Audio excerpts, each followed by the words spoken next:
We never actually answered the question, Trek. What do we do when we put a record on the turntable?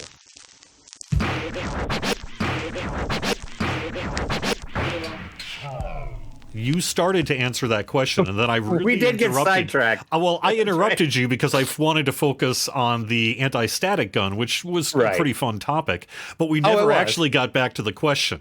So let's get back to that now. What do you actually do when you put a record on the turntable? Do you have a habit that is sort of you've ingrained for your own procedure or whatever? Yes, I do. I have like steps that I do. It's kind of like my quote ritual that I do. I will take the record out of the sleeve, of course, put it on the turntable. I will take my stylish cleaning brush, clean my stylish off, and then kind of look to see how much stuff comes off of it. And if it's a lot, I have a way that I can actually clean the stylus itself too, other than just with the brush. We can talk about later. It's a whole other thing that I one of those kind of money goopy on. things that you just sort of dip it into.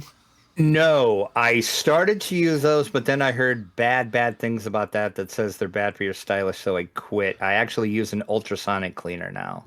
Welcome to the hidden world of ultrasonic waves. Sound is all around us, and as humans, we're very used to experiencing it and perceiving it.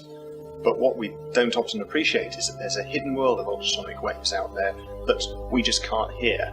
Animals such as bats, dolphins, and some insects regularly use this hidden world of sound to hunt for prey and to communicate.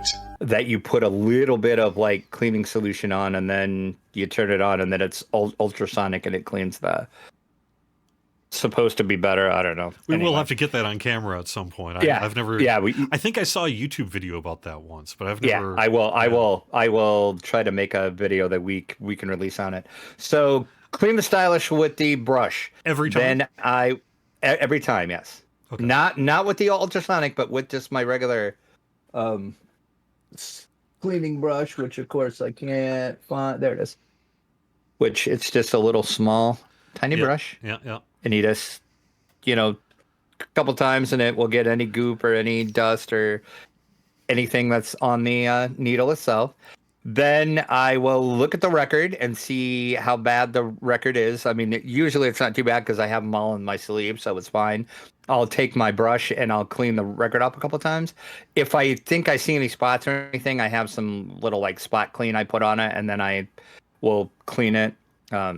Usually I don't do that. I usually just do like a dry brush, and then I'll hit it with the zero stat, and then I'll play it. Play side A, and then when I go to side B, I do that all over again. That is procedure. It is. It's a friend was over here one time, and I was playing some vinyl because he's just like, so tell me about this vinyl. Why is vinyl so cool? And I'm like, let me show you why vinyl is cool. And then he's like, you have to do this every time. And I'm like, well, technically you don't have to, but it's what I do every time. The first rule of love is inconvenience. That's why those you love the most always inconvenience you. What you love the most will always inconvenience you.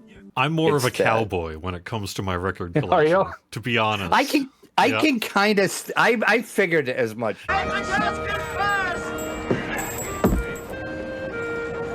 Hello. Either hurry up or let the man pass. Partner, these people have come a long way too, so I know you won't mind them going ahead. Ma'am? Watch your step, ma'am. Excuse me. I'm next. Now, I'm not cruel against it. I do appreciate them, and I treat things as carefully as I can. So I'm not throwing stuff around the room or whatever. But my procedure is usually I decide which record I want. I take out the record, and since I've started switching to your kind of outside the jacket method, it's even easier than ever to get to the record. Oh, yeah. So I'll do 100%. that. I'll look at it under the light quick, see how dusty it is. And if I see anything more than maybe a few particles, I'll give it a spritz wash with some cleaner I've got and a dry rag. That's it, though. And then otherwise I will just put it straight on the turntable, put down the needle and hit play, and boom, we're done. And I won't brush off the needle or anything. But about every 3 to 5 records, I will take a look at and do the brush. And then if a record is dirty, then I will give it generally a clean where I spritz it down. I let it sit for about 2 minutes or so for it to activate.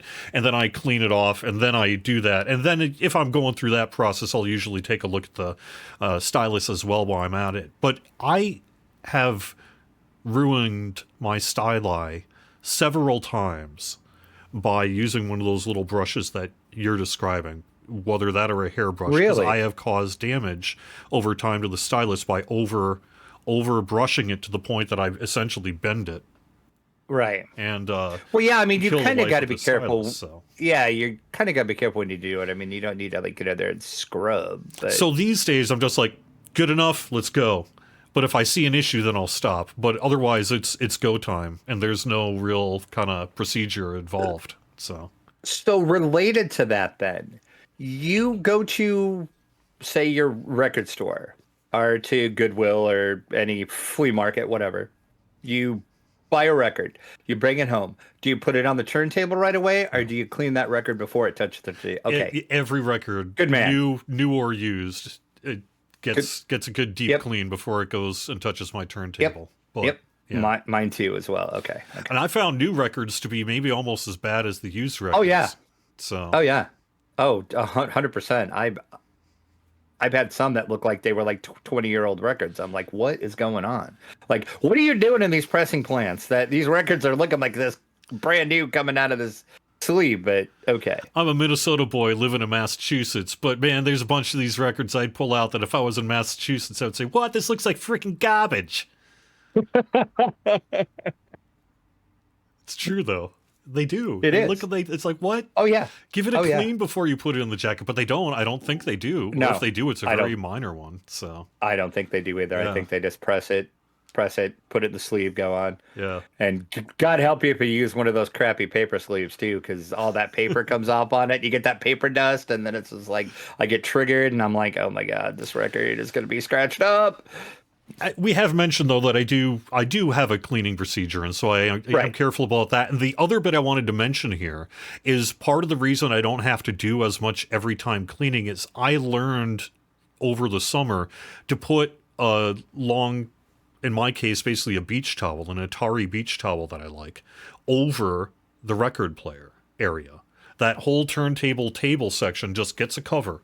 Just gets like a beach towel or some kind of towel cover over it. Yeah. All that dust that you constantly gets into crap that if you just let it sit over time doesn't happen that way, or happens much less regularly because you just keep it because covered. It's going right on the and towel, then when I'm ready to play it, I just kind of carefully pull back the cloth and boom, there we go. It's all nice and clean. It stays much more dust free, and my records sound better because you're not getting all that crap in your turntable all the time. Right. Oh, 100%.